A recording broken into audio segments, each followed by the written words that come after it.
Good day everyone, I am Lois of Flores and I am from BS at English 2B. So this is my video report about the gene therapy. So first is what is gene therapy? So gene therapy is a medical method that tries to treat or prevent diseases by fixing a person's genes. So genes, di ba kabalo mo sa genes, right? So genes act like instructions inside our cells. So when a gene has a problem or error, it can cause by sicknesses. So gene therapy can work by adding a healthy gene or changing a faulty gene or sometimes removing a bad gene. So the main goal is to correct the cause of disease, not just to control the symptoms. So next is how does gene therapy work? So we have the four steps. So the first is find the faulty gene that is causing the disease. Then we have to, or the next step is pick a delivery method called a vector. So the most common vectors are harmless viruses. So what I have said, harmless viruses that carry the healthy gene. And number three is insert the healthy gene into the patient's cell using the vector. Then we have the number four, or the fourth steps, or the last step is the you need to observe and monitor the patient to check if ang therapy is working ba, and also it is safe or safe ba gid siya. So I have here the types of gene therapy. So the first is the somatic gene therapy.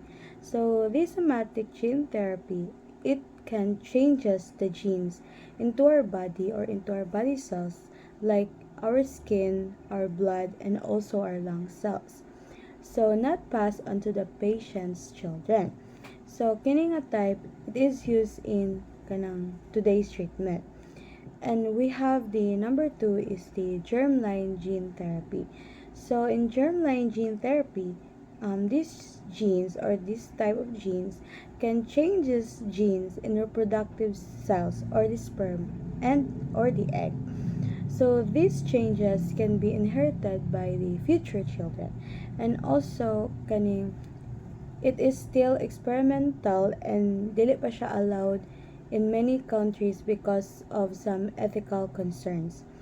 So now we have the what are the stem cells?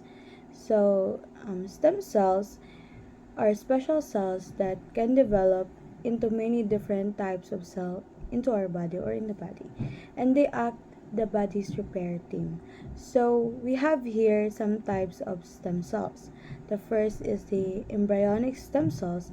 So in embryonic stem cells can become almost any kind of cell, and adult stem cells, it found in places like bone marrow and also can only turn into limited cell types.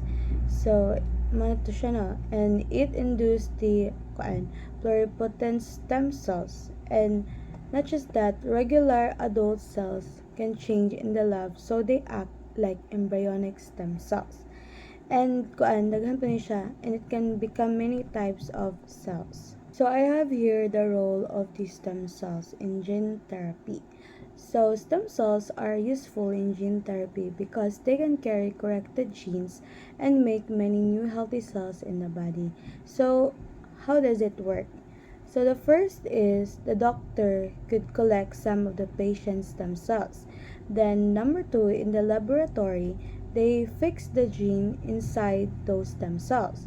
And number three is the corrected stem cells are put back into the patient's body. Then the number four is these cells then make more healthy cells over time. So like kuan na siya, naelisa na siya.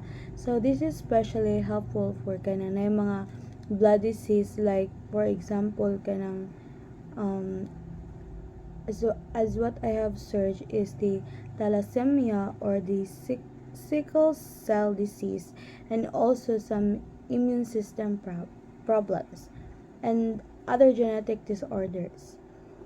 So how does the gene therapy and stem cells work well together or why they work well together. So combining gene therapy with stem cells is very powerful because the fixed stem cells can live in the body for a long time, and also they can create many healthy cells. And not just that, the treatment it focuses on the root that causes of the disease. And however, there are still challenges such as safety costs, long-term effects, and ethical questions that need to be addressed.